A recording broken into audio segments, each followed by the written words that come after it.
les damos la más cordial bienvenida en nombre del Ministerio de Educación y en especial de la Dirección de Formación Inicial Docente.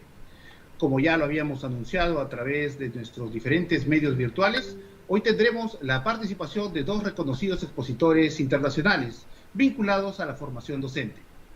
Ambos ponentes van a desarrollar el tema Prácticas Pedagógicas en Aulas Rurales Multigrado, hallazgos y recomendaciones para la formación docente. Antes de dar paso al desarrollo de esta actividad, tendremos las palabras de saludo a esta serie de diálogos pedagógicos cuyo lema es Contribuyendo a la formación integral de profesionales de la educación, del señor Paolo Roberto Durán López, director de la Dirección de Formación Inicial Docente. Adelante, señor director.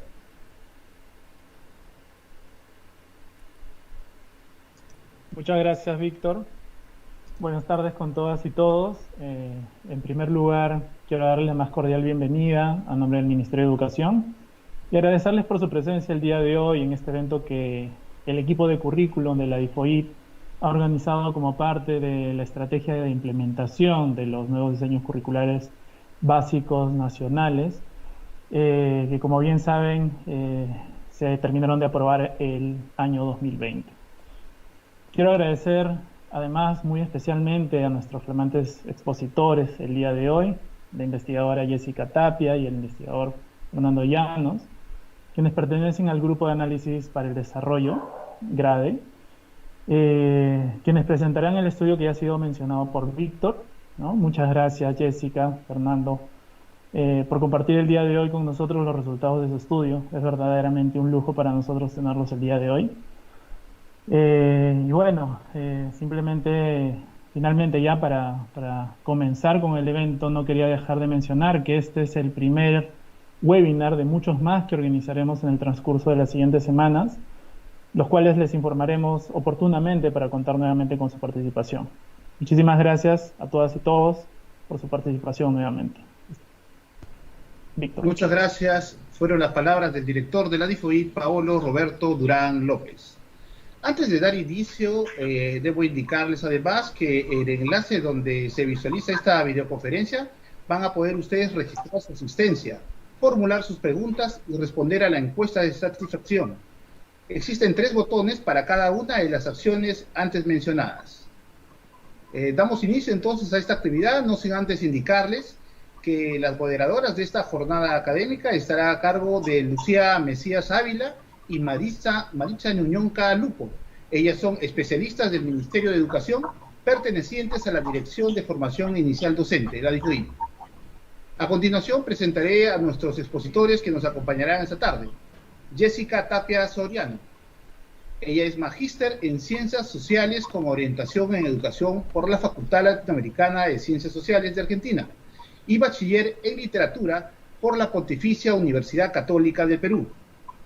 Se ha desempeñado como especialista en evaluación en la Unidad de Medición de la Calidad del Ministerio de Educación del Perú y como coordinadora en la Dirección de Evaluación de Aprendizajes del Ministerio de Educación de la Ciudad de Buenos Aires. Asimismo, ha sido coordinadora general del Programa de Estándares de Aprendizaje en el Sistema Nacional de Evaluación, Acreditación y Certificación de la Calidad Educativa SINEACE. Actualmente es investigadora adjunta de GRADE, en donde lidera el trabajo del componente pedagógico del proyecto CREER, creciendo con las escuelas rurales multigrado del Perú. Nuestro siguiente expositor es Fernando Llanos Macciotti. Él es magíster en la enseñanza de la lectura y escritura por la Universidad Peruana Cayetano Heredia y bachiller en lingüística por la Universidad Católica del Perú. Es consultor con amplia experiencia en temas vinculados a evaluaciones de aula y a gran escala. Ha sido especialista y coordinador del diseño y elaboración y aplicación de evaluaciones estandarizadas en el área de la comunicación, tanto en la educación básica regular como en la educación superior universitaria en cursos de pre- y posgrado relacionados al tema de la evaluación. Actualmente es docente de la Universidad Peruana Cayetano Heredia y consultor de GRADE en investigaciones sobre las prácticas pedagógicas y evaluativas en las aulas rurales multigrado llevadas a cabo por el proyecto CREER. Luego de presentar a nuestros expositores, debo indicarles además que el enlace donde se visualiza esta videoconferencia podrán registrar asistencia y formular sus preguntas. De esta manera, iniciamos esta exposición Y les doy pase a nuestras compañeras que van a servir de moderadoras, Lucía Mesías y Maritza Nuñonca. Adelante, por favor.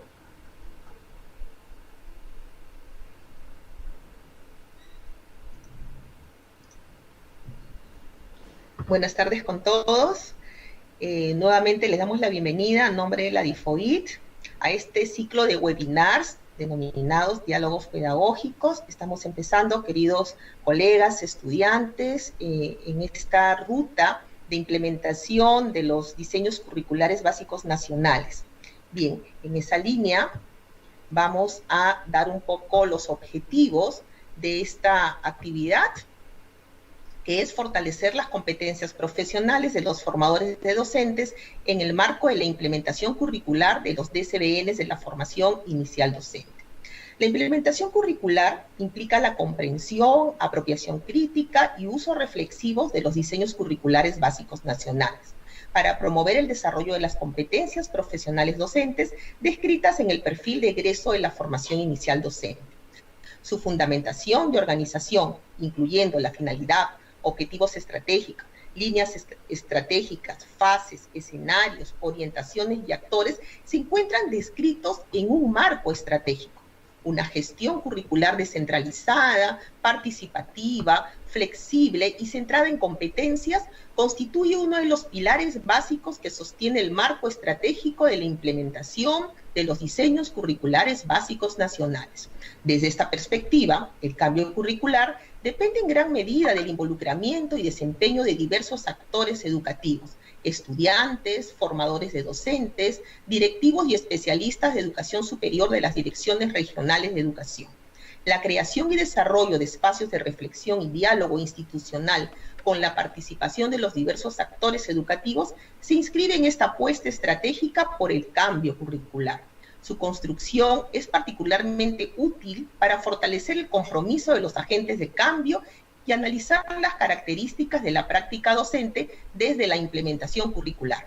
En este sentido, conocer y comprender algunos aspectos de la práctica profesional de docentes, especialmente cuando esa tiene lugar en las aulas de las instituciones multigrados ubicadas en las zonas rurales, tienen una experiencia significativa y relevante.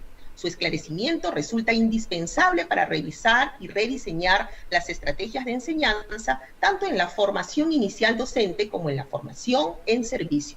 La primera jornada de estos diálogos que hoy iniciamos se resume en este marco. ¿Cómo mejorar la práctica pedagógica en las instituciones educativas públicas en entornos socioeducativos desfavorecidos? Este desafío, por cierto, nos interpela sin distinciones, reclama de nosotros un horizonte de acción pedagógica basado en el pensamiento situado y reflexivo y creativo. Desde la práctica vislumbramos una respuesta clara y progresiva, la afirmación de un nuevo escenario para una pedagogía emergente. El cambio está en marcha y empieza por nosotros, aprender de nuestra práctica y transformarla para lograr mejores aprendizajes. Doy inicio entonces a estos webinars el día de hoy con prácticas pedagógicas en aulas rurales multigrados, hallazgos y recomendaciones para la formación inicial docente, elaborado por GRADE. Los dejo con los especialistas investigadores Jessica Tapia y Fernando Llanos. Bienvenidos y muchas gracias. Gracias.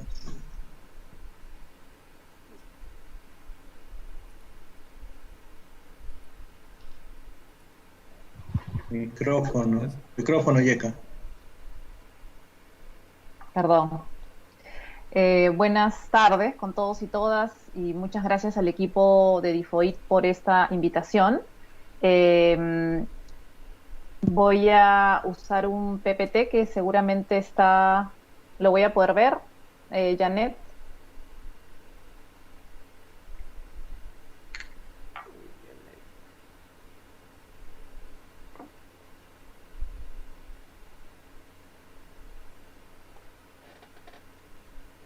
Bien. Bueno, gracias, Janet. Bien, la presentación que compartiremos, como dijo Maritza, o Lucía, perdón, que vamos a compartir hoy con ustedes, lleva como título Prácticas pedagógicas en aulas rurales multigrado peruanas, hallazgos y recomendaciones para la formación docente. Esta presentación resume los principales hallazgos de un estudio cualitativo en escuelas multigrado que realizó el proyecto CREER en el año 2019. Voy por eso a decir un par de cosas previas para darle un poco de contexto a la presentación sobre el proyecto CREER, sobre la escuela multigrado en el Perú y sobre propiamente el estudio cualitativo que realizamos. Siguiente diapositiva, por favor, Janet. Bien. Lo primero es contarles que el proyecto CREER, o Creciendo con las Escuelas Rurales Multigrado del Perú, es un proyecto que viene siendo implementado por GRADE, con apoyo técnico y financiero de Old Art Foundation, y su objetivo grande y final, digamos, es mejorar los aprendizajes y las condiciones de bienestar de las y los estudiantes de las escuelas rurales multigrado primarias castellano hablantes del Perú. El proyecto CREER trabaja en relación a dos grandes ejes: un eje pedagógico, cuyo objetivo es apoyar la mejora de las prácticas pedagógicas multigrado, con énfasis en la evaluación formativa y el uso eficaz de los materiales educativos. Asimismo, trabajamos con un eje de bienestar, cuyo objetivo es promover mejores relaciones de convivencia escolar y disciplina respetuosa desde una perspectiva de género. Siguiente, por favor. Bien. Brevemente, recordar algunas cuestiones sobre la escuela y la enseñanza multigrado en el Perú. Digamos, como ustedes saben, la escuela multigrado es esta forma organizativa en la que un docente enseña a 2 o más grados al mismo tiempo, ¿no? Estas escuelas pueden tener 1, 2 o 3 docentes enseñando a grupos de estudiantes que cursan diferentes grados, ¿no? Y como en muchos otros lugares u otros países de la región, en el Perú, la escuela multigrado es la principal forma organizativa del nivel primario en las áreas rurales, ¿no? De hecho, según datos del 2019, el 78% de los estudiantes rurales asiste a un servicio multigrado, ¿no? La literatura es coincidente en señalar que son las escuelas multigrado son escuelas que configuran un contexto de alta complejidad, ¿no? Por las razones, digamos, obvias que conlleva el atender a estudiantes de distintos grados y edades al mismo tiempo, ¿no? Y en el caso de Perú, además, se señala con frecuencia que algo que además adiciona complejidad es que nuestros docentes son generalmente, o los docentes que atienden estas escuelas son generalmente docentes que han sido formados para atender escuelas monogrado, ¿no? Que han sido formados para atender, digamos, escuelas en un sentido más homogéneas, ¿no? Sabemos, por supuesto, que hoy existe un esfuerzo importante, ¿no?, por revertir esta situación, desde el Minedu, desde diversos proyectos de cooperación que también asisten, apoyan en estas escuelas, ¿no? Y seguro, bueno, esto será materia de reflexión también el día de hoy. Y digamos, ahora, para atender los requerimientos de una escuela con estas características, desde hace ya varios años en Perú se plantea una pedagogía, digamos, como propia de lo multigrado, ¿no?, que de hecho está en varias normativas actualmente, ¿no?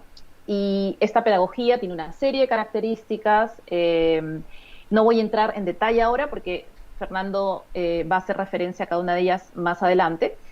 Pero solo señalaré que cuando se habla de estrategias multigrado, se habla siempre de estrategias simultáneas y diferenciadas, directas e indirectas, ¿no?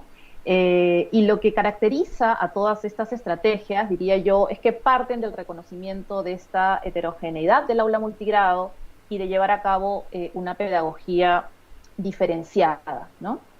Y en general, podemos decir también que lo que señala esta pedagogía es que busca promover fundamentalmente dos cosas, ¿no? Por un lado, se habla siempre de que se busca promover aprendizaje colaborativo, ¿no? Es decir, este aprendizaje entre pares, este aprender con otros estudiantes y de otros estudiantes, haciendo cosas en conjunto para la consecución de un objetivo, una meta común.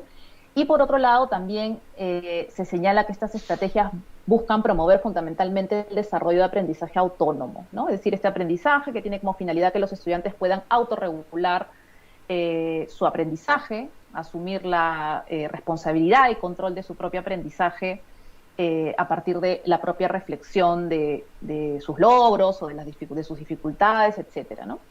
Entonces, dicho de otra manera, diría que en esta pedagogía, digamos, la autonomía y la colaboración en el aprendizaje se presentan como respuestas a la complejidad de este tipo de aulas y a las demandas de atender a una diversidad, a la diversidad de estudiantes en estas aulas, ¿no? La siguiente, por favor, Janet. Bien. Les cuento ahora un poco del estudio cualitativo llevado a cabo en el 2019, cuyos hallazgos son materia de esta presentación.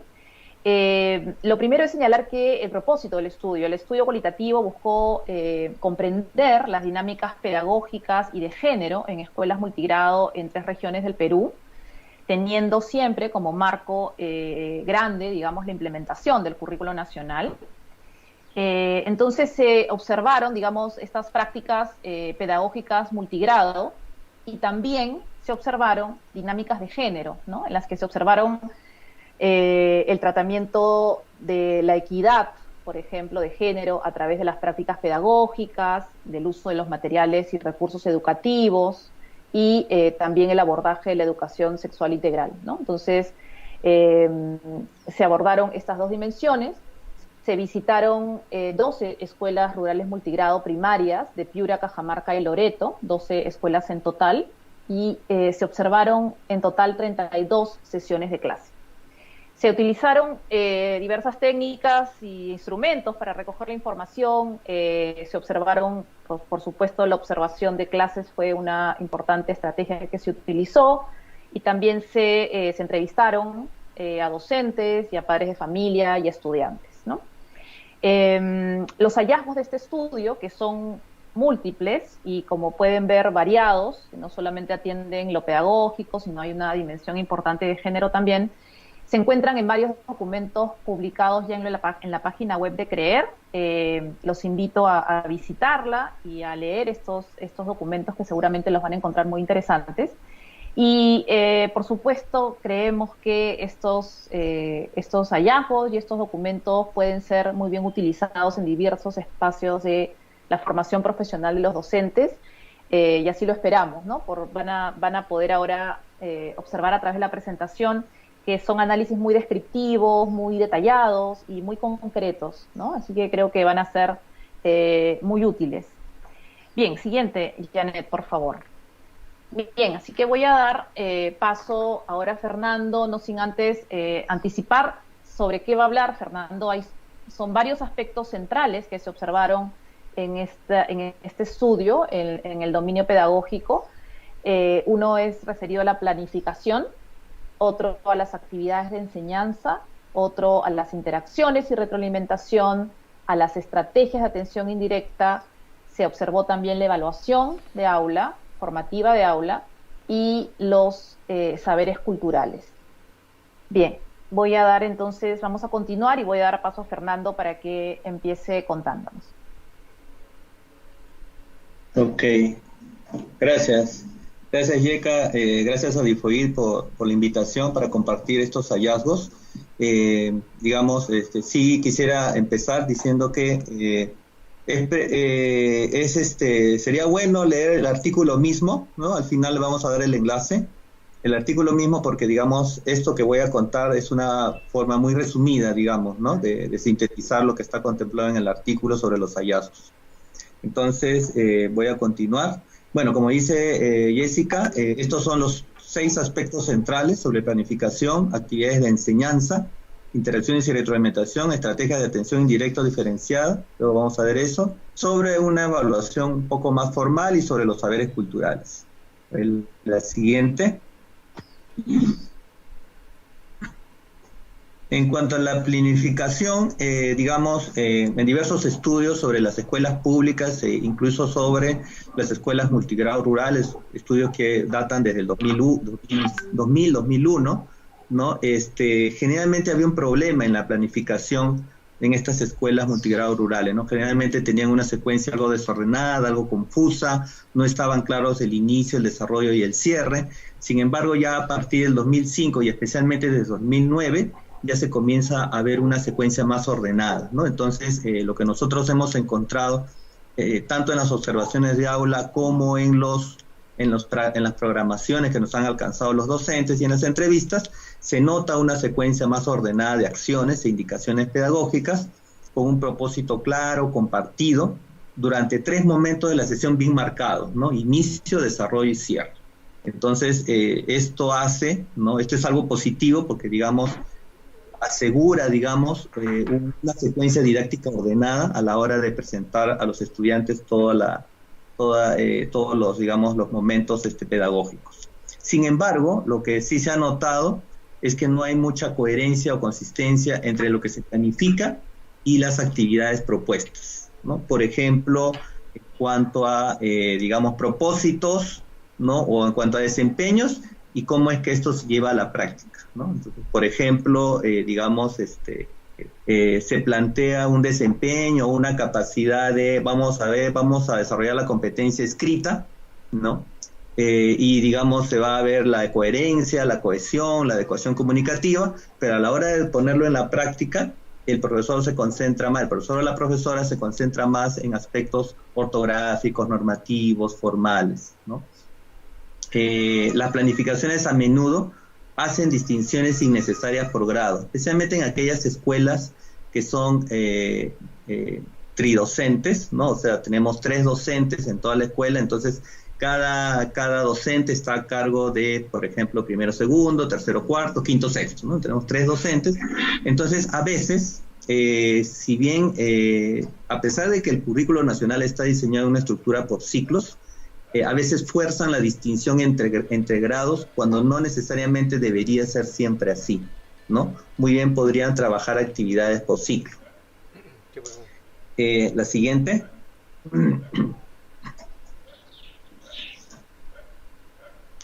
Entonces, entre otras cosas, entonces recomendaríamos trabajar en la articulación entre el propósito de aprendizaje, las evidencias, los criterios y los instrumentos de evaluación, así como su implementación en las prácticas concretas del aula rural multigrado. Ahí sí faltó algo, ¿no? Lo que hemos visto es que a veces el propósito dice una cosa, los criterios dicen otra cosa. O sea, digamos, el propósito puede ser como muy, muy complejo, ¿no? Puede sonar que es complejo, que se están desarrollando las competencias, ¿no?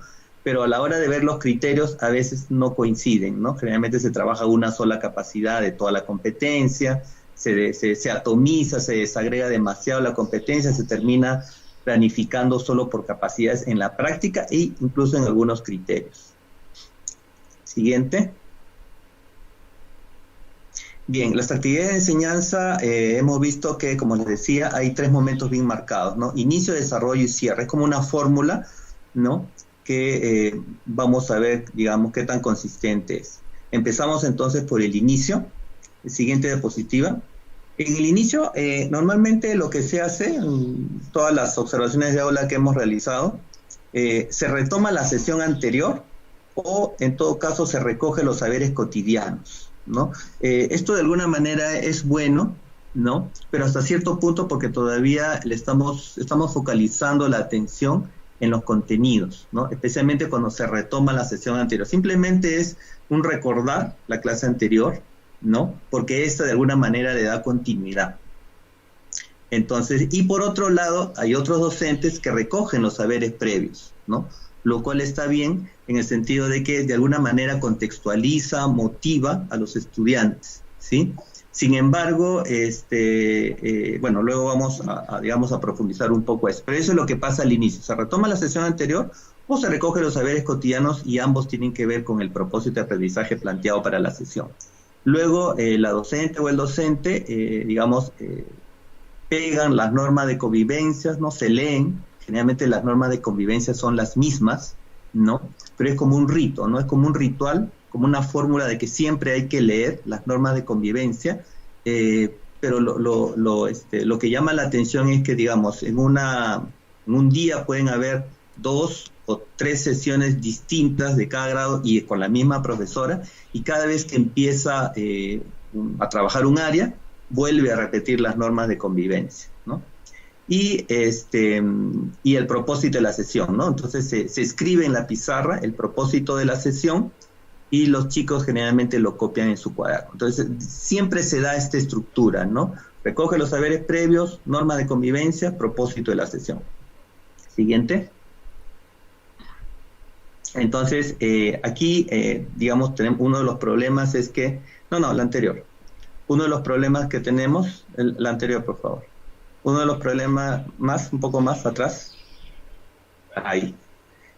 Aquí, un poco el problema es que se rescatan los saberes previos. Eso es bueno, como les decía, porque motiva la clase, contextualiza. Sin embargo, los saberes previos no se problematizan en el transcurso ni al final de la sesión, ¿no? Porque la idea de los saberes previos es precisamente como punto de partida para luego todo el desarrollo de la clase tendría que contrastar, complementar, cuestionar, digamos, esos saberes previos para producir aprendizajes significativos, ¿sí? Entonces, digamos, el saber previo está para establecer, el conflicto cognitivo, ¿no es cierto? Y lograr aprendizajes nuevos, ¿no? Sin embargo, acá los saberes previos solamente se utilizan al comienzo como una forma amable, digamos, de empezar la clase, pero nada más, ¿sí? No es que se utilicen estos saberes para lograr aprendizajes nuevos, ¿no? O sea, como punto de partida para cuestionarlos, etc.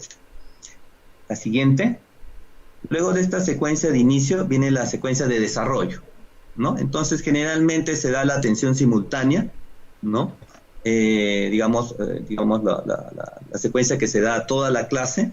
Luego hay una atención diferenciada, que ya vienen los trabajos grupales, ¿no? Los trabajos por mesa entre varios chicos, y luego eso se expone en unos papelotes. Siempre hay esta secuencia, no es como una fórmula otra vez, como un ritual que seguro asegura al profesor, ¿no? Y le asegura de repente cierto orden y además con cumplir con lo planificado, ¿no? Entonces no se salen de esta rutina.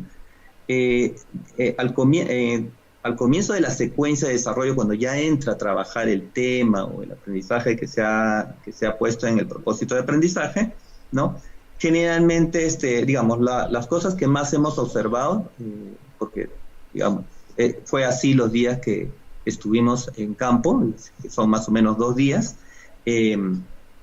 básicamente hubo clases de comunicación y de matemática, y algunas, muy pocas, de personal social o de ciencias naturales, ¿no? Ciencia y tecnología.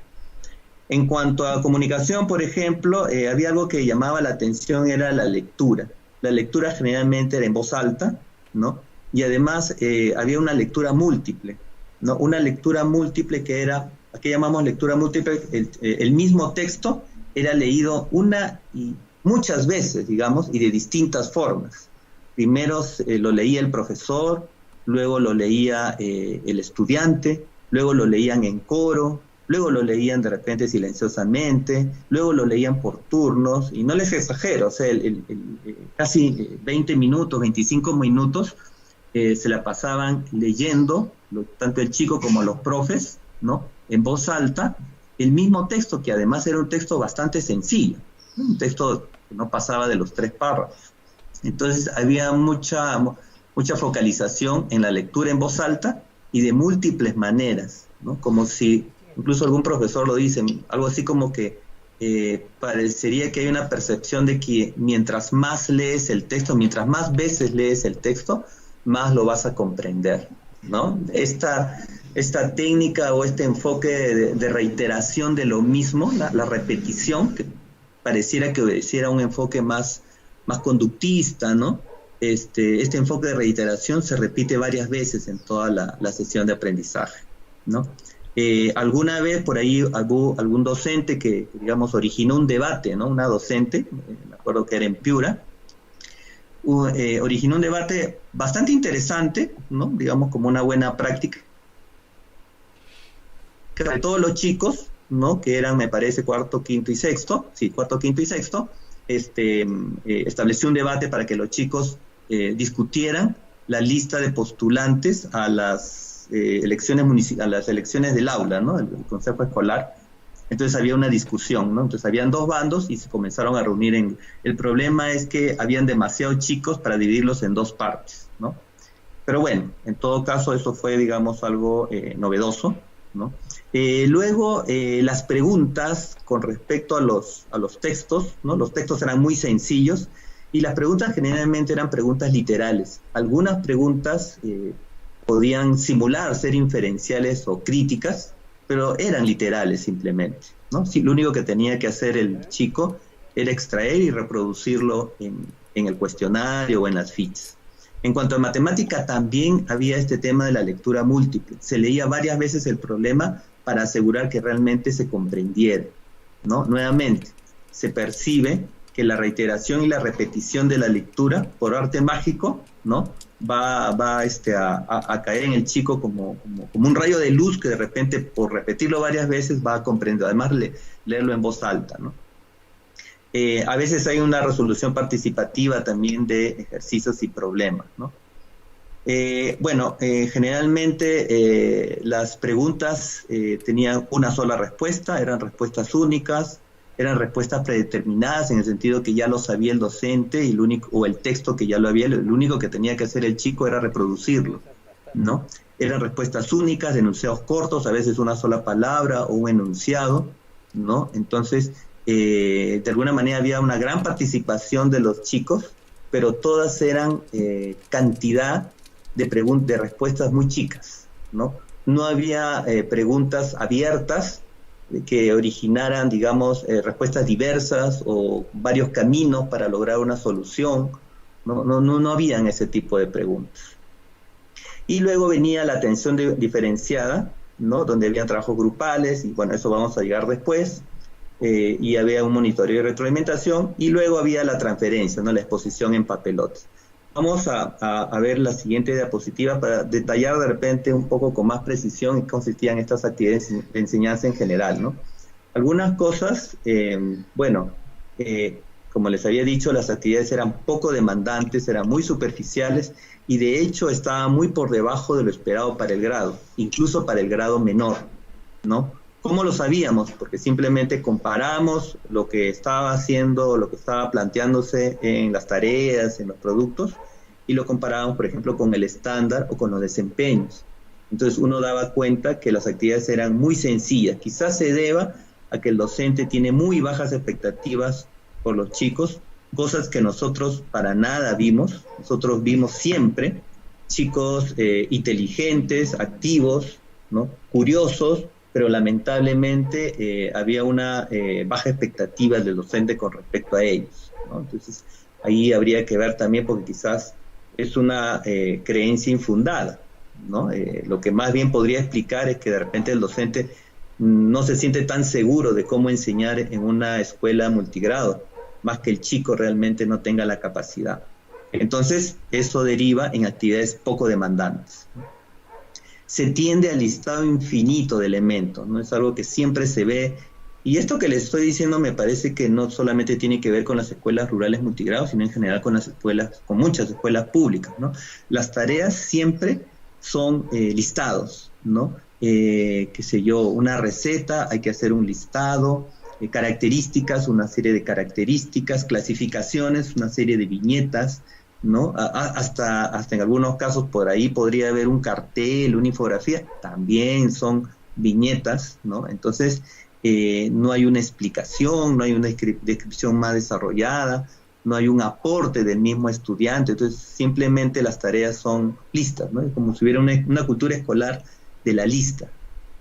En algunos casos los problemas, en este caso matemáticos, son un poco descontextualizados, ¿no? Hay cantidades inverosímiles, ¿no? Por ejemplo, había una tarea, por ejemplo, que había que medir objetos grandes, ¿no? Con una regla de 30 centímetros, se medían objetos grandes como pizarras e incluso veredas, ¿no? Con reglas de 30 y incluso hasta 60 centímetros, ¿no?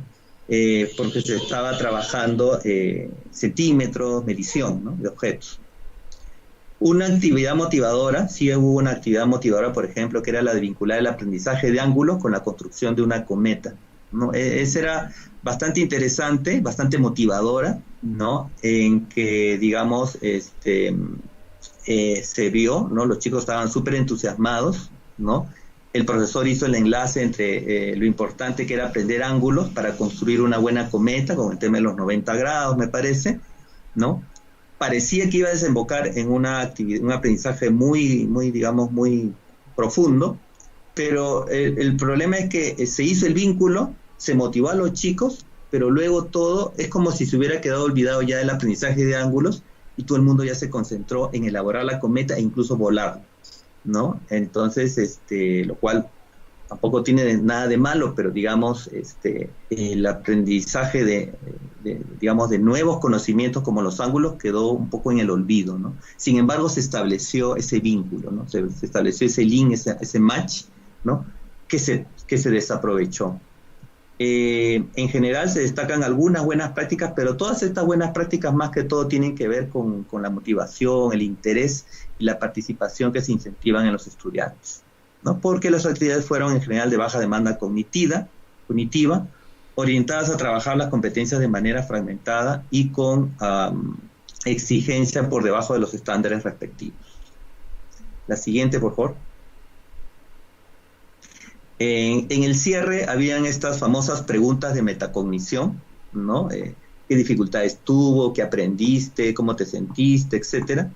Pero más que todo, y que se desarrolla además en no más de más de 5 minutos, entre 3 y 5 minutos, que era como, otra vez, como un ritual de que hay que cumplir con eso que ya se planificó y que de repente me lo exigen en la escuela o en la UGEL o en la DRE, ¿no? Entonces hay como un formato además, más que todo parece el cumplimiento, ¿no? De una parte, que en este caso es el cierre, con este tipo de preguntas.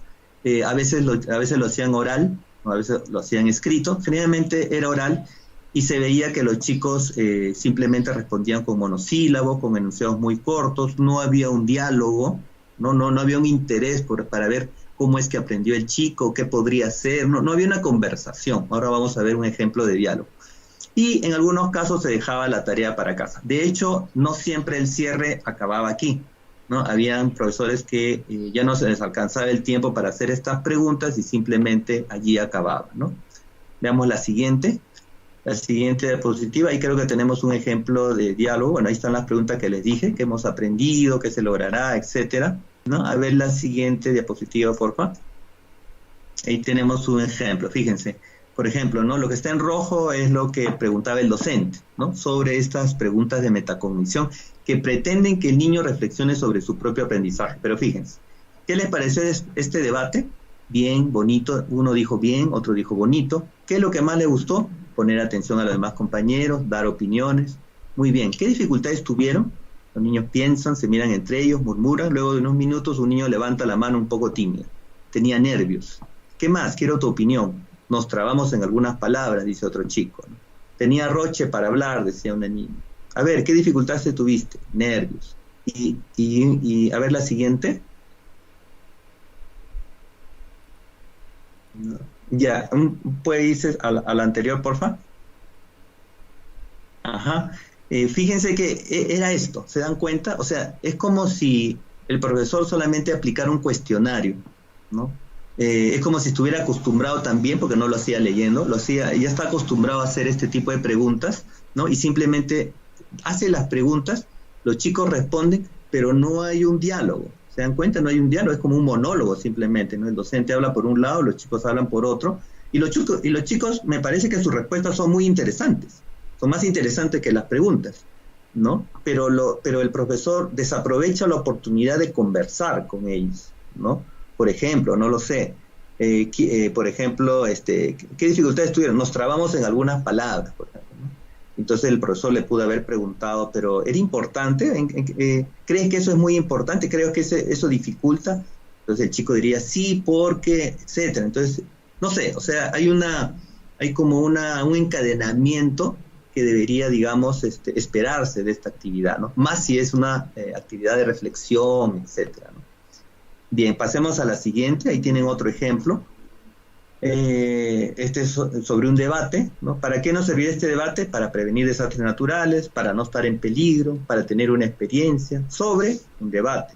A ver, Zenaida, para estar prevenido, para saber qué será ante un desastre, etcétera. Muy bien, para saber cómo se hace el debate, ¿no? Entonces, aquí se dan cuenta, es lo mismo. El profesor pregunta, ¿no? Y es verdad, obliga, inquieta a los estudiantes para que todos participen. Hay como un deseo, una ansiedad porque todos participen, ¿no? Y de repente todos participan, ¿no? Porque finalmente no son tantos chicos, pero no se aprovecha, es como simplemente hacer que todos participen y nada más. No hay un encadenamiento, no hay un aprovechamiento, no hay un diálogo, no hay una reflexión. Estas son preguntas de metacognición, por esencia son de reflexión, pero no encontramos esa reflexión, ¿no? Simplemente cumple con hacer las preguntas y listo, ¿no? Muy bien, la siguiente. Bueno, en todo caso, aquí mandamos algunas recomendaciones, ¿no? Hay que incentivar, me parece, a la elaboración de actividades que se planifiquen e implementen, considerando que una competencia es una combinación de capacidades, ¿no? Un poco lo que les decía. Se quiere trabajar, pues, qué sé yo, lectura, ¿no? Y se termina trabajando solo preguntas literales, o sea, solamente la capacidad literal, pero se deja de trabajar las competencias inferenciales y críticas. Por lo tanto, la competencia se atomiza y solamente se trabaja una de 3 capacidades. Otra cosa que recomendamos es promover un conocimiento profundo de los estándares de aprendizaje, así como su articulación con las necesidades de los estudiantes. Esto es muy importante porque si no se tiene claro qué es lo que yo espero del chico en un futuro cercano, entonces no hay un rumbo, ¿no? Generalmente los propósitos tienen que ver con temas, con contenidos, ¿no? Pero no hay una secuencia, no parece que hubiera un conocimiento de la progresión de capacidades en la competencia, ¿no? Otra cosa que recomendamos es que hay que complementar y articular los saberes previos con los nuevos aprendizajes y además durante toda la sesión, no solo al inicio. Habría que trabajar también la incorporación de estrategias de metacognición durante la experiencia de aprendizaje, otra vez, o sea, no es que la metacognición solamente va al final, ¿no? Por último, estas estrategias se deben basar en la escucha activa, ¿no? En el diálogo, la escucha activa de los logros y dificultades que sus estudiantes van percibiendo. Bien, ese es un poco el segundo punto. La siguiente diapositiva pasaríamos al tercer punto, que tiene que ver con las interacciones y la retroalimentación. Entonces, en las interacciones que nosotros hemos visto, se basaban en preguntas literales, procedimentales, donde simplemente tienen que cumplir con ciertos procedimientos, pautas, instrucciones mecánicas, ¿no? Ritualizadas, que implicaron respuestas monosilábicas o frases cortas, sin un diálogo auténtico, ¿no? Real, que permitiera construir aprendizajes a partir de fortalezas, dudas o dificultades reales. Esta abundancia de esta secuencia discursiva es lo que parece construir una dinámica que predomina en el aula, ¿no? De lo que es correcto y lo que es incorrecto. Claro, si yo doy preguntas de respuesta única, predeterminadas, literales o procedimentales, mecánicas, lo que se va a esperar del niño no es culpa del niño. El niño simplemente actúa en consecuencia de preguntas que a él le hacen. Si las preguntas son muy básicas, obviamente las respuestas también van a ser básicas. Y por eso es que son monosilábicas, son de frases cortas. Y ahora, ¿cómo hago la retroalimentación? Es tan sencillo que, digamos, solamente voy a poder decir correcto o incorrecto. ¿Sí? 2 más 2 es 4. No hay vuelta que darle. No puede ser ni 5 ni 3. Entonces, simplemente está bien o está mal.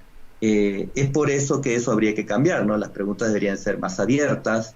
Las preguntas deberían llamar al chico para que analice, para que sintetice, para que interprete, para que lance hipótesis, para que cuestione, reflexione, argumente, etcétera, ¿no? O sea, digamos, o para los problemas matemáticos, ¿no? Encontrar varias estrategias de solución y permitir, además, permitirlas en el aula, ¿no? La participación, en otros casos, se limitó a procurar que levanten la mano, digan algo, respondan preguntas. Este es súper llamativo, ¿no? Nuevamente, la participación, se busca que todos participen. Antes no, ¿no? Los estudios anteriores de 2000, 2005, 2006, era muy poca la participación de los estudiantes. Es cierto, el docente era expositivo. Ahora no, ahora digamos, se busca la interacción, se busca la participación, el estudiante participa, es cierto, habla más, levanta la mano, pero es muy básica, o sea, la calidad de su participación es bajísima, si bien todos pueden participar, ¿no? Bien, siguiente diapositiva. Por ejemplo, acá tenemos un ejemplo, ¿no? ¿Han visto avisos? Sí, dicen todos, ¿no? ¿Qué animales domésticos tenemos en nuestras casas? Loro, perro, cuy, gato, vaca.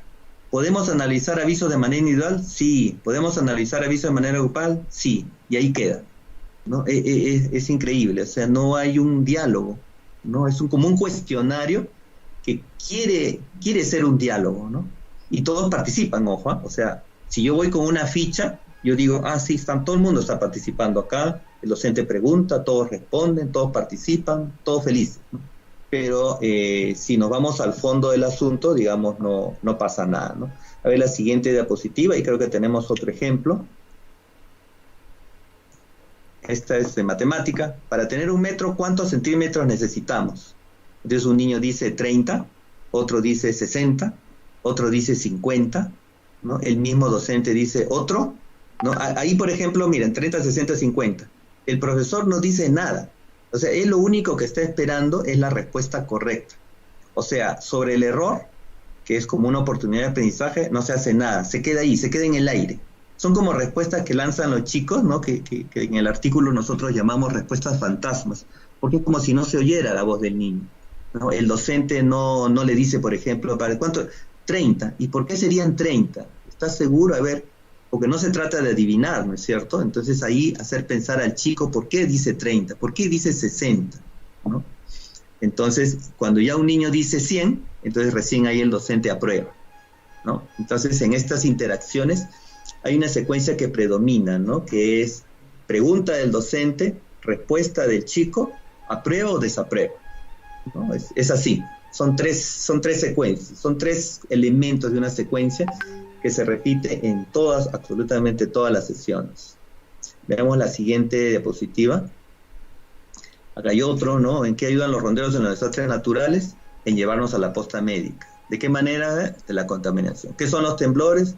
¿Por qué ocurren? ¿No? Agradezco a todos por sus preguntas y listo. ¿Se dan cuenta?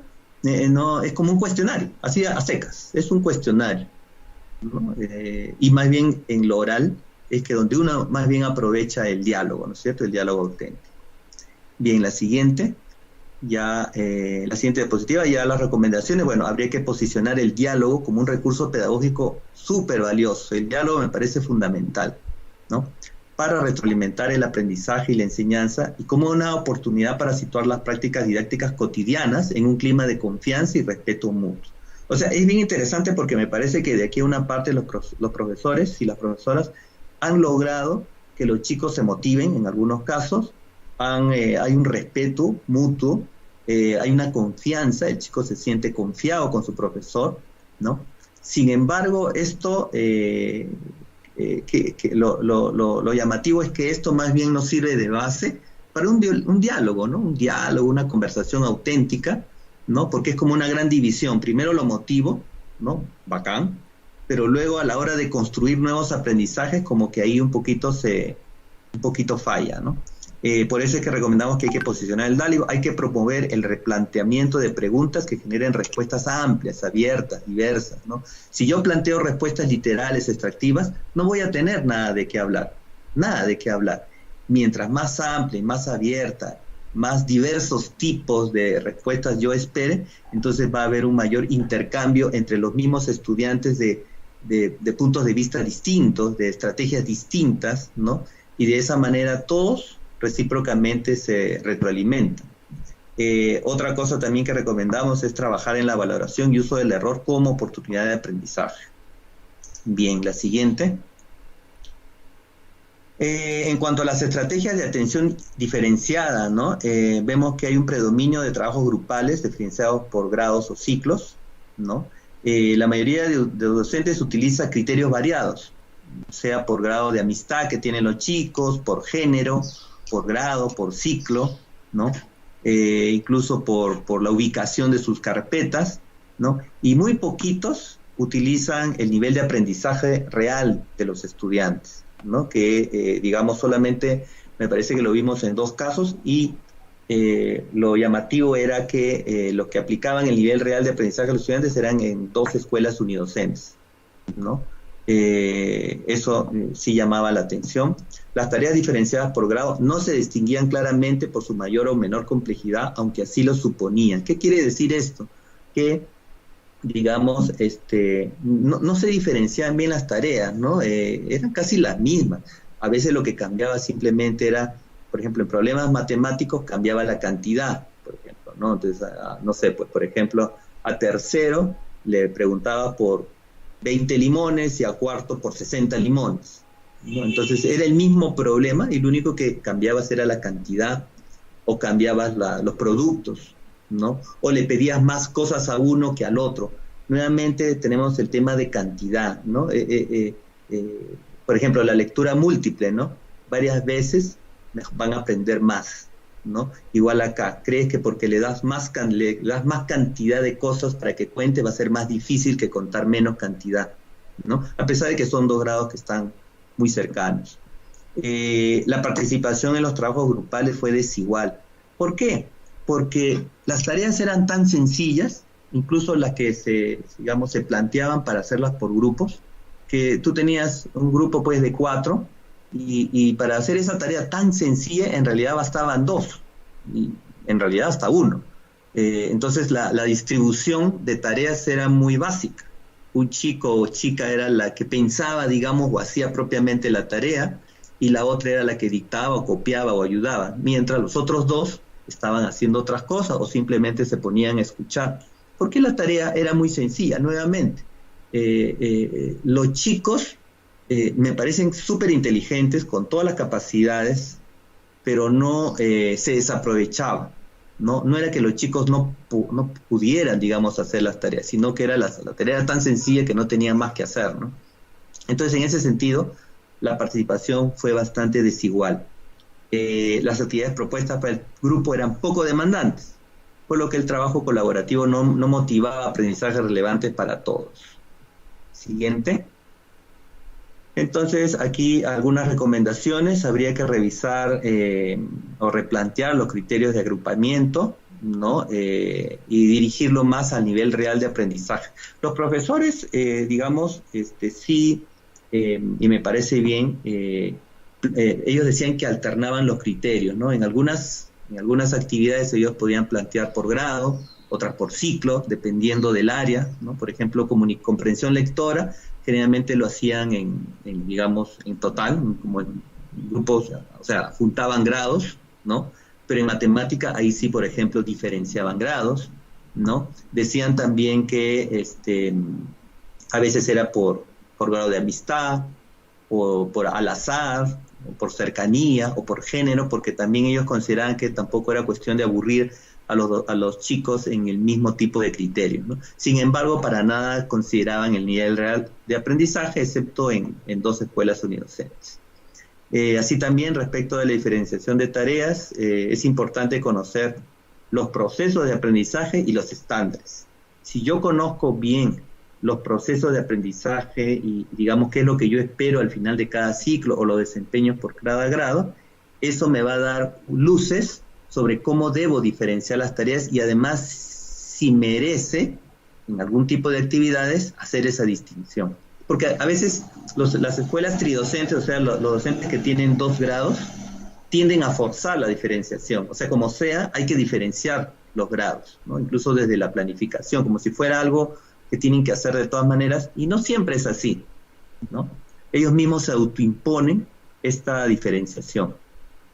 Y por último, se recomienda la necesidad de trabajar en estrategias que aseguren el desarrollo de la cooperación y la autonomía en el aprendizaje. Nos quedan 2 puntos, ¿no? Voy a ir más rápidamente porque ya se está cumpliendo el tiempo de la exposición.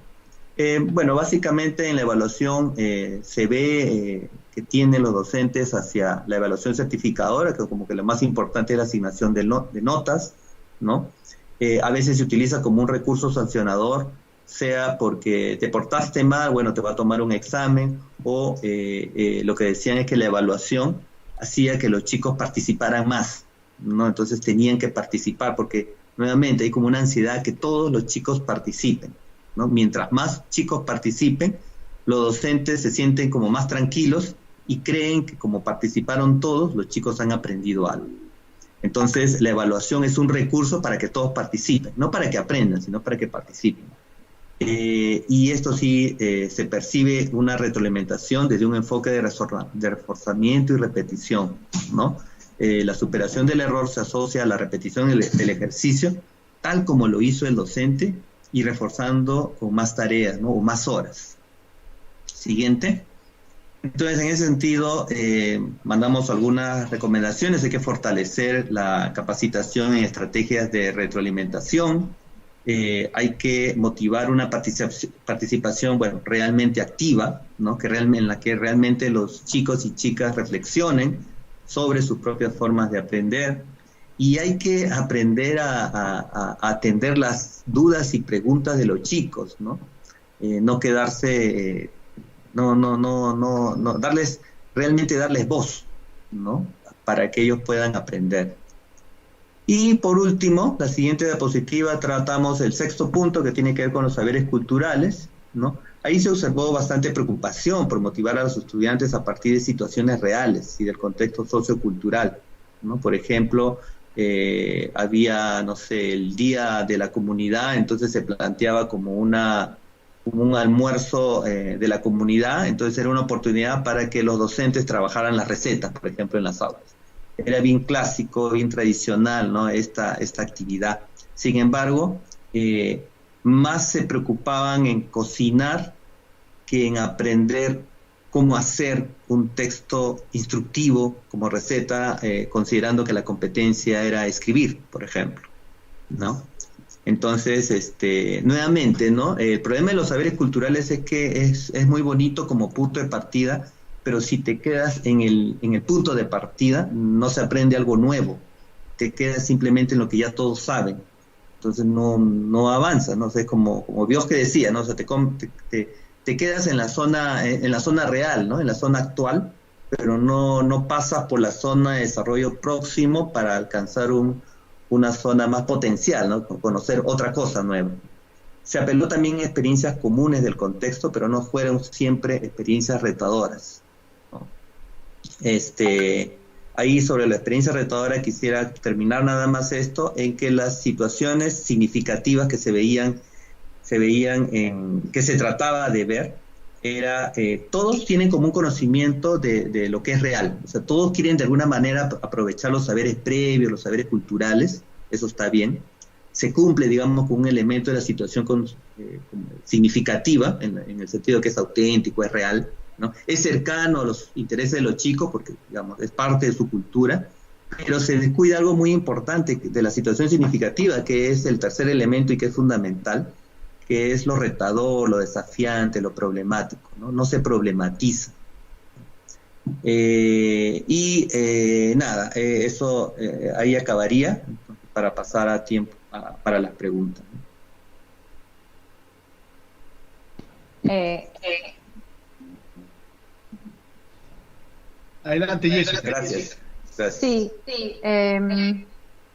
¿Puedo yo continuar o Sí, previamente? No hay Ok. problema. Sí. Sí, no, estuve como mirando algunos comentarios y preguntas que el público nos está haciendo, los participantes están colocando ahí. Y claro, hay una que me parece como muy importante de colocar en primer lugar. Alguien pregunta como, bueno, no hay nada bueno, digamos, ¿no? Todo es negativo, se observaron prácticas buenas. Yo quiero como resaltar lo que dijo Fernando, lo dijo varias veces, pero quiero como resaltarlo ahora al final. Y es que, claro, en general lo que encontramos es que existen, por supuesto, cuestiones importantes y buenos puntos de partida, ¿no? Como señalaba Fernando, digamos, se encontraron en las aulas docentes motivados, se encontraron relaciones en las aulas buenas, respeto mutuo, confianza, ¿no? Y chicos motivados también. Sin embargo, claro, lo que decía Fernando es que el tema es que esto no sirve como base, ¿no? Y que pudiera aprovecharse como base para promover diálogos más auténticos y promover, digamos, mejores prácticas, mejores aprendizajes, ¿no? Entonces, creo yo que esta es una cuestión importante porque yo creo que hay que como partir siempre, pensando como en la formación, ¿no? Partir siempre de dónde los docentes están, ¿no? ¿Qué están pudiendo lograr y cómo transformamos a partir de ahí, cómo los hacemos dar un paso hacia adelante, ¿no? Entonces, lo que encontramos, por ejemplo, en esta investigación es que hay docentes que parten de pronto con buenas ideas, ¿no? Y parten con una buena situación que promete, al inicio uno le empieza a ver y de pronto dice, wow, qué bien, pero luego, como señala Fernando, seguíamos acompañando al docente en cómo luego desarrolla esta situación y cómo va desencadenando, ¿no es cierto?, la sesión. Y ahí entonces nos empezamos a dar cuenta que, bueno, no hay aprendizajes relevantes, no hay preguntas relevantes que se hagan alrededor de esa situación, no queda claro qué es lo que quiere lograr, cómo eso se conecta con los estándares o con el currículo nacional, y entonces es ahí como que se empieza a desdibujar todo, ¿no?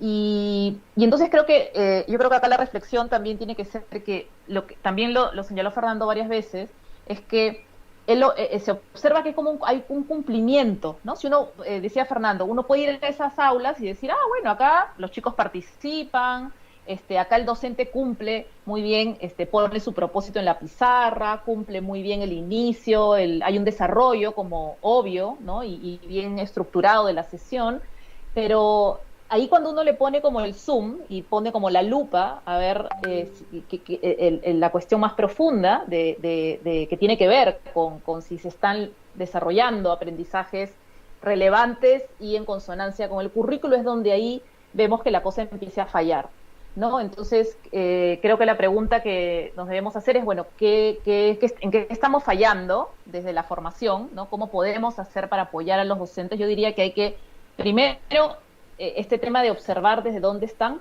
digamos, funciona, con los docentes funciona igual que para los chicos, ¿no? Cada uno avanza a su zona de desarrollo próximo, digamos, desde donde está. Entonces hay que observar como desde dónde parte. Por supuesto que hay puntos de partida positivos que encontramos, ¿no? Pero de ahí hay que acompañarlo, ¿no? Y entonces ese acompañamiento, ese monitoreo, esa observación tiene que hacerse como en la cancha, ¿no? Observando la práctica y a partir de la propia experiencia de los docentes, ¿no? Eso que me parece como importante de señalar, respondiendo a la pregunta de una de las participantes.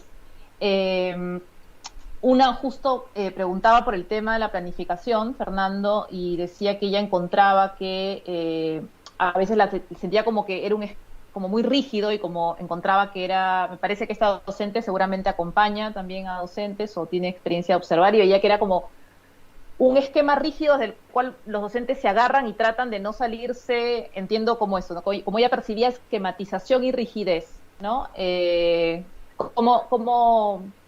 podrías decir sobre ese tema?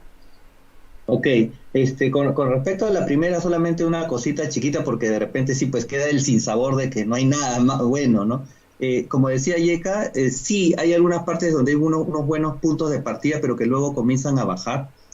Solamente vi unas 2 o 3 sesiones que era con respecto a matemática, que en general toda la sesión era buena, ¿no? Eran actividades en las cuales los docentes le decían a los chicos, les planteaban una tarea en las cuales entre los mismos chicos tenían que hacer encuestas, unas encuestas de preferencia. Entonces, por ejemplo, a un grupo le decía, a ver, fíjate cuál es el color preferido de los chicos del salón, a otros cuál era, digamos, el curso preferido.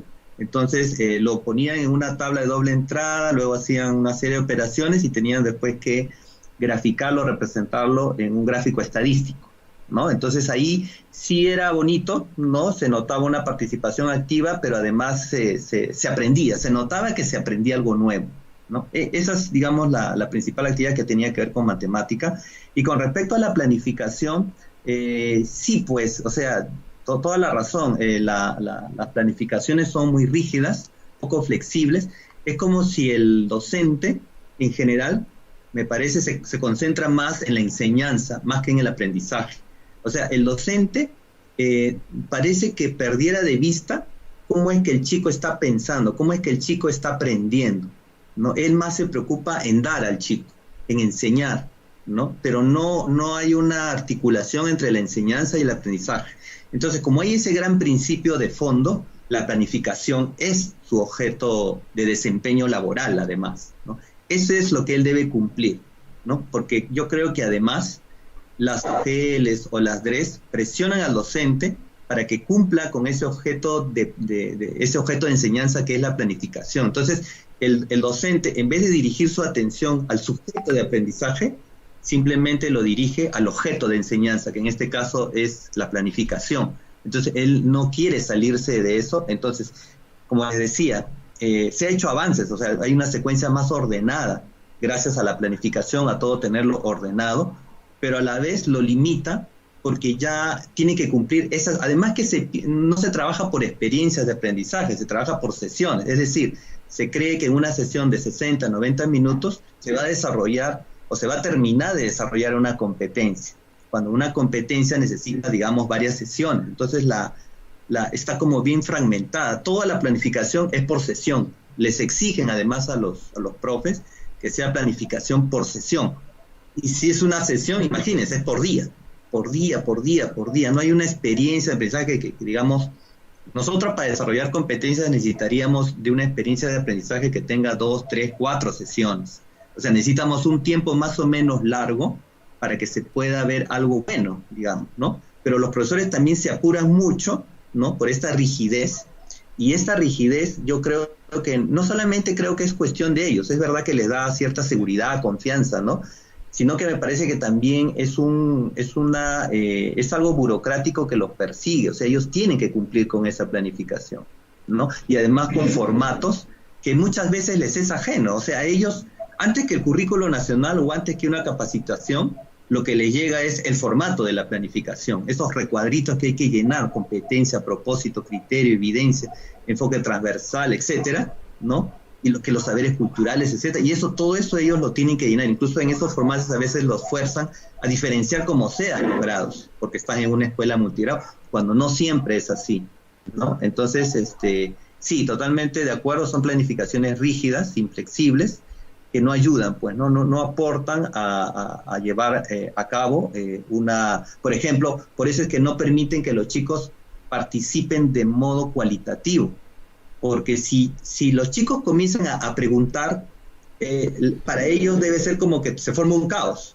porque si los chicos comienzan a hacer preguntas reales, o yo comienzo a dialogar con ellos, a conversar, a profundizar, no me va a alcanzar para cumplir con mi planificación, ¿no? Entonces ahí la planificación, más que aportar, más bien obstruye, ¿no? Correcto, Fernando. Muchas gracias. Vamos a dar pase a continuación a nuestra especialista Maritza Noñonca, que también sirve de moderadora, para poder realizar algunos comentarios vinculados a la exposición que nos han ilustrado en este momento. Adelante, Maritza, por favor. Buenas tardes, ¿cómo están? Bien, gracias a todos los maestros y estudiantes que esta tarde están compartiendo este momento con Fernando y con Jessica, ya que ellos pues nos han traído una investigación muy rica y muy importante y prospectiva para la formación inicial docente, ¿no? Entonces valoramos mucho esta investigación que es altamente reflexiva, ¿no? Para la práctica docente. Consideramos que si bien la atención a aula multigrado en la historia educativa de nuestro país, las investigaciones no data de muchos años, el servicio educativo en estos contextos, ¿no? Y cuando nos cuenta Fernando y Jessica, nos dicen que hasta en el año 2019 el 78% de los estudiantes rurales asisten a un servicio de aula multigrado. Entonces nos está diciendo que la mayoría de nuestros niños de contextos rurales, incluso no solo de castellano hablantes, de zonas monolingües, también bilingües están asistiendo a este servicio. Y entonces, ¿ese servicio es de calidad? No. Dentro de nosotros, o sea, esas son reflexiones grandes que nosotros tenemos que hacer, y además pensar, ¿estamos ofertando maestros para enfrentarse a esas realidades? ¿No? Son retos, por eso decía yo, en perspectiva, y como estamos acá, docentes formadores y estudiantes, es altamente de alto valor pedagógico, ¿no? Este estudio cualitativo, ¿no? que nos muestran nuestros compañeros. Fernando, con quien he tenido el gusto nos conocemos bastante tiempo y conozco su trayectoria, igual a Jessica, laboral, y su preocupación por la educación rural, ¿no? Y entonces nos han compartido, digamos, sobre aspectos centrales de lo que sucede en una institución educativa, cualquiera, como ha dicho Fernando, no solamente en aula multigrado, como es el caso de la planificación, como es el caso de las actividades de enseñanza, aprendizaje, la interacción, las interacciones de retroalimentación. También nos han hablado sobre las estrategias de atención directa, la evaluación y los saberes culturales, ¿verdad? Entonces, eso sucede en ambos contextos también, pero ubicándonos en contextos de aulas multigrado de zona rural, cuando hemos leído el documento, ¿no? Nos hemos encontrado con nosotros mismos en algún momento de la trayectoria de nuestra vida profesional, tanto como maestras de aula, o también cuando hemos ido a acompañar, hemos hecho las visitas en campo a las maestras y a los maestros, y nos hemos encontrado con estas aulas, con 2 docentes, con 3 docentes, incluso con un docente con aula multigrado completo, ¿no? Y hemos encontrado muchas de estas aristas que nos presenta este estudio, porque cada momento de una sesión de aprendizaje, como lo han planteado, como nos han compartido esta tarde, en cuanto a la atención simultánea, en cuanto a la atención diferenciada y a la transferencia del producto, que tiene que ver con el inicio, desarrollo y cierre de una sesión, cada momento es un mundo, y el que ahora nos han compartido, digamos, varias experiencias, que quizás nos muestra la realidad, pero no necesariamente es lo ideal, que es lo que queremos, ¿no? Yo comparto con ese sentimiento que alguien dijo, no, o sea, no hay nada bueno en la zona rural, no hay nada bueno en una aula multigrado, pese a que el maestro, como hemos visto y Fernando nos ha compartido, hay grandes esfuerzos. Jessica también nos dijo que el maestro tiene todas las ganas y la voluntad, ¿no?, de trabajar en aula con los niños. Entonces, mis comentarios se concentran más en este momento, porque ha sido tan didáctica la presentación que han hecho nuestros compañeros, y que nos es válido para nosotros, para la formación inicial docente. Como dice el dicho, ¿no? Jale el agua para tu molino. Entonces, esta tarde nosotros, estudiantes y formadores de esta investigación muy importante, vamos a jalar el agua para nuestro molino. ¿En qué sentido? ¿No? Cuando lean ustedes el documento, nos plantean claramente recomendaciones para cada uno de los aspectos que han hecho la investigación. Y entonces nos están diciendo a la formación inicial, porque esto, si bien es una expresión de la investigación de la formación en servicio, porque el profesor está en aula, ¿no? Y que tendría que ver con nosotros que estamos en la formación inicial docente, tanto para estudiantes como para formadores, ¿no? Nos están diciendo que tenemos que formar a ese futuro docente, ¿no?, con grandes retos, y prepararlos para estos contextos. Nos están diciendo que desde la práctica pedagógica, cuando hagamos los convenios para nuestra práctica, también tenemos que elegir instituciones de estas realidades, de contextos, de aulas o multigrado, ¿no?, de estas aulas, porque muchas veces nuestras prácticas la hacemos en aulas, digamos, polidocentes en su mayoría, porque están más cercanas a la institución, porque son las que tenemos anualmente o bianualmente los convenios, ¿no?, para la práctica. Pero el reto va más allá de eso, ¿no? La realidad está más allá de eso. Y necesitamos que nuestros futuros docentes observen, ¿no?, vivencien, ¿no?, pero con ojos críticos y constructivos, con el asesoramiento del formador permanente, ¿no? Donde puedan encontrar el aula multigrado como una oportunidad de aprendizaje, ¿no?, como una oportunidad de investigación y soluciones a esto, a muchas deficiencias que hemos encontrado, como escuchamos ahora, ¿no? Esta investigación también nos dice que tenemos que cambiar de paradigmas, ¿no?, al profesor que esté en aula, y por tanto el estudiante, al escuchar y al comprender, y cuando lo lea la investigación, y el formador también, tanto de investigación como el de práctica, seguramente le va a un poco ayudar a abrir los ojos de que cuando hagamos digamos, en las actividades de enseñanza de aula, como acá lo muestra, no hay preguntas retadoras, no sucede, digamos, no hay una gestión de la construcción del conocimiento permanentemente, sino dejamos para el conocimiento previo nada más, y luego, ¿no? Cuando nos cuenta eso, ¿qué nos está diciendo?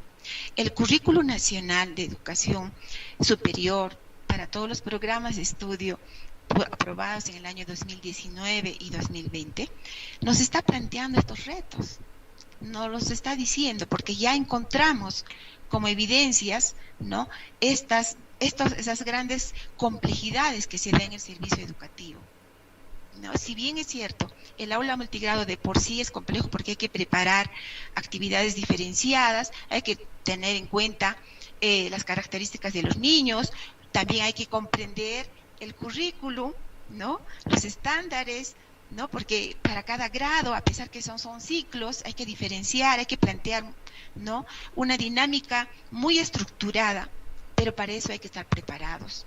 Y entonces nos está diciendo también que en la formación inicial docente tenemos que profundizar estos aspectos. Los cursos de planificación 1, 2 y 3, Víctor, por favor me avisas, creo que ya estamos llegando, 1, 2 y 3, nos están diciendo eso justamente. Planteamos, ¿no?, que el estudiante, el futuro maestro, vivencie estos espacios pedagógicos de aulas multigrado, ¿no? Igualmente a la investigación nos está diciendo, conoce el contexto, identifica el problema, ¿no?, y plantea soluciones. Y esta investigación también es rica, que nos sirve de evidencia para seguir investigando, ¿no?, así como Fernando y Jessica, sobre lo que sucede en aula multigrado. Muy bien, los estudiantes pueden plantear investigaciones también para eso, ¿no? Entonces, nada más, las recomendaciones, ¿no?, son bien didácticas también para la formación inicial docente de esta investigación. Yo reconozco y valoro que esta investigación no solo se ha concentrado en la formación en servicio, ¿no?, sino también articula con la formación inicial docente, porque lo que viene detrás es la formación inicial docente. Cuanto preparemos mejor a dialogar permanentemente, y que ese diálogo busque una intencionalidad pedagógica permanente en los procesos de enseñanza de nuestros niños, vamos a lograr mejores aprendizajes. Cuanto mejor estemos preparados los futuros docentes para digamos, porque la complejidad, además de eso, se van a encontrar, ¿no?, digamos, también en contextos bilingües, que acuñando a todas esas complejidades que en un primer momento nos ha contado Fernando, se da la lengua, ¿no?, el grado, en fin. Entonces hay que trabajar, ¿no?, bastante sobre eso. Entonces mis comentarios han resaltado más a todas esas recomendaciones que nos están diciendo, nos están convocando a nosotros a la formación inicial docente. Vamos a estar seguros que vamos a estar en perspectiva, que cuando formemos bien, ¿no?, y permitamos que nuestros estudiantes practiquen en aulas polidocentes, en aulas multigrado, en el caso de primaria, ¿no?, y en contextos, digamos, rurales, urbanos, en este caso castellano hablantes, y quizás también en los contextos bilingües según los escenarios, ¿no? Entonces, cuanto más en el proceso de la formación inicial docente vivencia en estos momentos, van a estar mejor preparados nuestros futuros docentes, y quizá los próximos estudios de acá un quinquenio tendrán expresarán muchas más riquezas, mucha más evolución de lo que se expresa en un aula multigrado. Muchas gracias, felicitaciones a Fernando y a Jessica, y muchas gracias por compartir esta tarde, ¿no?, este estudio cualitativo tan importante para la práctica docente. Muchas gracias, Maritza Nuñonca, por tu participación en los comentarios, y rápidamente vamos a dar pase a nuestros expositores para que puedan resolver de repente algunas de las consultas que ya han venido dando a conocer. Adelante, Jessica y Fernando. Sí, no tenemos tanto tiempo. Hay muchas preguntas sobre evaluación y algunas muy específicas. Tal vez más adelante podríamos hacer otro espacio para dedicarle. Me parece que es un tema como hoy por hoy el más importante, el tema de la retroalimentación remota y todas estas habilidades que entran en juego, estas competencias que los docentes tienen que desarrollar. No voy a poder ahora dar respuesta a tantas preguntas sobre eso. Yo más bien quisiera, digamos, tal vez como también a modo de cierre y de reflexión, es preguntarnos, ¿no?, sobre el tema de la diversidad. Hay también algunas preguntas sobre cómo se atiende entonces la diversidad de las aulas multigrado. Yo creo que una primera cuestión que cada vez nos va quedando como más clara es que la diversidad no es propia de las aulas multigrado, ¿no? La diversidad es propia de cualquier aula, ¿no? Y los docentes, y esa complejidad de atender la diversidad, por lo tanto, la tienen los docentes de cualquier aula del país, ¿no? Y esto creo que es una cuestión como en la que pensar como más profundamente, porque en términos de la formación docente, nos obliga como a tomar ciertas decisiones, ¿no? Es decir, digamos, de qué manera, por ejemplo, una pregunta que me parece válida es como de qué manera el currículo actual, por ejemplo, de la formación inicial que ustedes van a empezar a implementar, está apoyando una enseñanza para la diversidad, ¿no? Porque de lo que se trata es de formar a todos los docentes en esa enseñanza para la diversidad, independientemente de si va a una escuela multigrado o no, ¿no es cierto? Porque todas las escuelas y en todas las aulas hay chicos con diferentes niveles de desarrollo de sus competencias, hay chicos con diversas experiencias culturales, con diversos ritmos y formas de aprender. Entonces, digamos que la naturaleza es consustancial a la humanidad, digamos, ¿no? Y creo que hay que empezar como a verlo así, y eso, insisto, reorienta seguramente, o debería reorientar como cómo enfocamos la formación docente, ¿no? Junto con ello, pienso también que lo que hemos comentado, hemos señalado acá, también nos hace, hay muchas preguntas que también van por ahí, como que se preguntan, bueno, ¿qué hacemos? ¿Qué es lo que ha esquematizado? ¿Cuál es la hipótesis de esto? ¿Cómo así el docente se esquematizó? ¿No? Y yo creo que ahí la pregunta es, bueno, ¿cuál es la aproximación deseable para la formación? ¿No?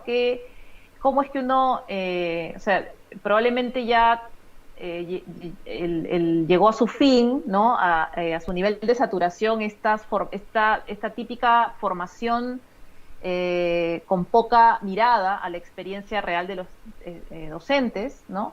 Esta formación con pocos espacios de reflexionar en torno a esa experiencia de los docentes, y una formación en general como más anclada desde una mirada meramente teórica. Ojo que la teoría, por supuesto que es importante, pero debe tener su lugar, ¿no es cierto?, en la formación, y probablemente necesitemos muchos más espacios de reflexión sobre la práctica real de los docentes, una práctica que implique que los docentes dialoguen con eso, ¿no?, que observen eso, que dialoguen con esos ejemplos de prácticas, ¿no?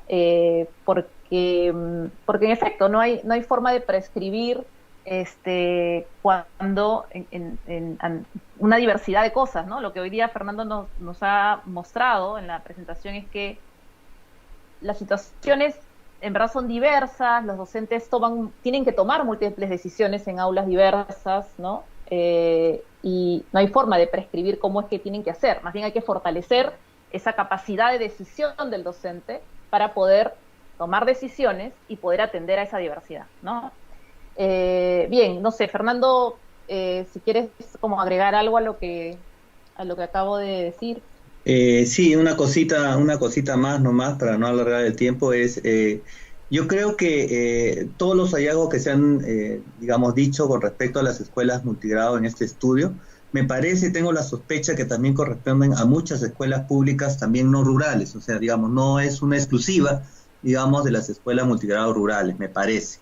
Y por otro lado, yo creo que la formación inicial docente debe enfocarse sobre todo, porque yo lo que veo es que estos docentes, los docentes en general, no tienen mucho dominio y conocimiento de los grandes principios pedagógicos. Entonces yo creo que si un docente tiene claro cuáles son los procesos de aprendizaje, cómo es que piensa el chico, cómo es que hay que hacer eso, o sea, si tiene bien claro cómo aprende un niño, ¿no? Cómo es que recupera los saberes previos, cómo es que hay un pensamiento complejo, cómo se establece el conflicto cognitivo frente a una situación retadora, desafiante. Si yo tengo bien claro eso y que tiene que ver con escuelas multigrado y polidocente o cualquier escuela, entonces una vez que eso se tiene claro, me parece que todo lo que viene de ahí en adelante, digamos, es más manejable. Ya es un tema ya de gestión, de cómo agrupo, de qué criterios utilizo, la diversidad, porque acuérdense que también son pocos chicos. Y tengo pocos chicos, lo que sí que es que tengo varios grados, pero si yo tengo ya desde el comienzo un conocimiento seguro de lo que son los estándares de aprendizaje, de lo que son las competencias, que es un desarrollo es una combinación de capacidades, etc. O sea, si tengo bien claro esos grandes principios pedagógicos, todo cae por su propio peso. Ya lo demás es simplemente investigar, indagar, ¿no? Meterse en la cultura de la comunidad, meterse en las formas que tienen de aprender los chicos, ¿no? Eso nada más. Y gracias por la invitación, y por último los invito a leer el artículo porque, digamos, estos hallazgos que hemos descrito acá, digamos, es difícil hacerlo en media hora, 40 minutos, ¿no? En el artículo mismo van a encontrar muchos ejemplos, tanto también de buenas prácticas, ¿ah? También hay un detalle de las buenas prácticas y también, digamos, está sumamente ejemplificado y aplicado, ¿no? Gracias. Gracias, Fernando. Gracias, Jessica. Pero antes de culminar, vamos a dar pase a Lucía Mesías, nuestra especialista del Ministerio de Educación de la DIFOI, para que nos brinde las conclusiones de esta importante actividad que hemos desarrollado el día de hoy. Adelante, Lucía Mesías. Muchas gracias por haber participado en este espacio, a todos los asistentes. Muchas gracias a Fernando y a Jessica por compartir la experiencia que sabemos va a contribuir a lograr uno de nuestros grandes objetivos de este marco estratégico de la implementación curricular, que es fortalecer las capacidades en los docentes, en los estudiantes, en los formadores y en toda la gran familia de la formación inicial docente. Voy a leer entonces las conclusiones de este webinar, pidiendo por favor que las proyecten.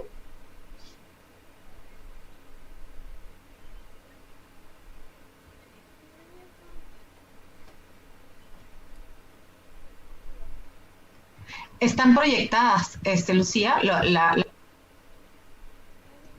No las puedo ver. No las vemos. Un momentito, por favor. ¿Cómo no?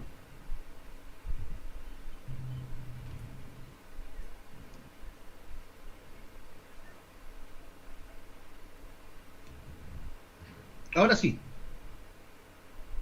Adelante, Lucía. Yo no las veo. Ahora sí. Bien.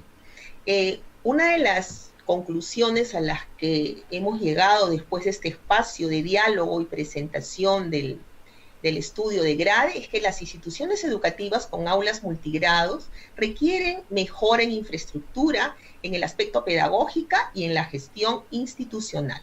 Los docentes que atienden a estas aulas multigrados deben conocer a profundidad la realidad cognitiva, familiar, social de cada uno de sus estudiantes para que la planificación, ejecución y evaluación de estas actividades resulten ser pertinentes y que los estudiantes lleguen a desarrollar las competencias programadas.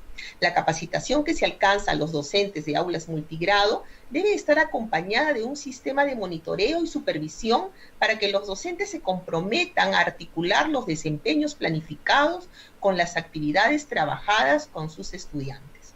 La formación inicial docente y las capacitaciones deben orientar a que todos los elementos trabajados en la formación o fortalecimiento de competencias deban ser aplicados para confrontar, complementar y articular con la realidad que ofrecen las aulas multigrados. La siguiente lámina, por favor. Atender diferentes grados es un reto y una oportunidad para docentes y estudiantes. Desde la formación inicial docente, cabe preguntarnos, ¿estamos formando a los futuros docentes para que comprendan la progresión de los aprendizajes que les permita diseñar y desarrollar experiencias de aprendizaje retadoras para sí mismos y para sus futuros estudiantes? ¿Estamos formando la capacidad de los futuros docentes para observar, preguntarse e investigar desde un inicio hasta el final del proceso de sus aprendizajes? ¿Estamos promoviendo una participación que considera aprendizajes cada vez más complejos? Desde los institutos de educación superior pedagógica y las escuelas de educación superior pedagógica, tenemos una gran responsabilidad para formar, y por ahí se nos fue la lámina, para formar docentes con un pensamiento divergente y crítico, al margen de formatos para la planificación, que son necesarios, pero deben servirnos solo como orientadores y no como camisas de fuerza, dejando de lado lo mejor que tenemos los docentes, nuestra capacidad de innovar y de renovar nuestra práctica educativa de manera permanente y el desarrollo integral de los estudiantes de la educación básica. Muchas gracias a todos. Víctor, por favor. Muchas gracias, Lucía Mesías, por estas importantes conclusiones que nos llevan a reflexionar sobre la práctica pedagógica. De esta manera estamos ya llegando al final de este importante webinar, Diálogos Pedagógicos, cuyo tema fue Prácticas Pedagógicas en Aulas Rurales Multigrado, hallazgos y recomendaciones para la formación docente. Agradecemos la importante participación de nuestros expositores, quienes nos han brindado información valiosa vinculada a la formación docente, que estamos seguros va a servir a cada uno de ustedes. Darle las gracias también a los directores generales, a los directivos, a los docentes y los estudiantes de las escuelas e institutos de educación superior pedagógica por su participación, así como a los especialistas de la DRE, de la Dirección Regional de Educación, y a todos los docentes de la educación superior y educación básica que nos han acompañado esta tarde con sus preguntas. En nombre del Ministerio de Educación y en especial de la Dirección de Formación Inicial Docente, les damos la más cordial gracias por estar con nosotros en esta tarde y esperamos contar nuevamente con ustedes en una nueva cita académica. Tengan ustedes muy buenas tardes. Ministerio de Educación. Bicentenario del Perú, 2021. Gobierno del Perú.